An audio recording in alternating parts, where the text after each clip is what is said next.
ناظرین، اہم خبر آپ کو بتاتے چلیں، اس دفعہ جشن عید میلاد النبی صلی اللہ علیہ وسلم اور یوم دفاع کو منفرد طریقے سے منایا جا رہا ہے۔ اہم خبر آپ کو بتاتے چلیں، جس طریقے سے یہ دونوں دن خاص ایک ہی تاریخ پر آگے۔ اہم خبر آپ کو بتاتے چلیں، ملک بھر میں منفرد طریقے سے آج جشن عید میلاد النبی صلی اللہ علیہ وسلم اور یوم دفاع منایا جا رہا ہے۔ سرور کونین رحمت للعالمین کے ولادت باسعادت کا جشن مذہبی جوش و جذبے سے منایا جا رہا ہے۔ محسن انسانیت سرور کونین حضرت محمد صلی اللہ علیہ وسلم کی ولادت اور یوم دفاع کی خوشیاں ملک بھر میں منائی جا رہی ہیں۔ ملک بھر میں توپوں کی سلامی سے دن کا آغاز ہوا۔ ناظرین، اہم خبر آپ کو بتاتے چلیں، ملک بھر میں توپوں کی سلامی سے دن کا آغاز ہوا۔ وفاقی دارالحکومت میں 31 اور صوبائی دارالحکومتوں میں 21 توپوں کی سلامی دی گئی۔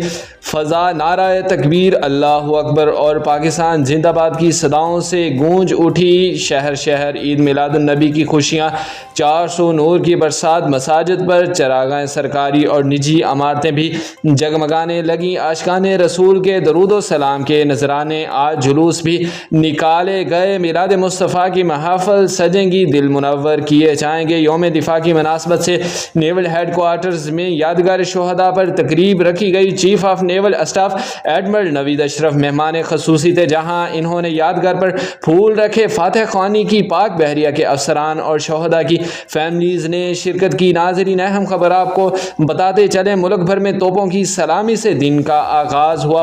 وفاقی دارالحکومت میں 31 جبکہ صوبائی دارالحکومتوں میں 21 توپوں کی سلامی دی گئی۔ بر وقت اپڈیٹس جاننے کے لیے ہمارے چینل کے ساتھ جڑے رہیں۔ اللہ حافظ۔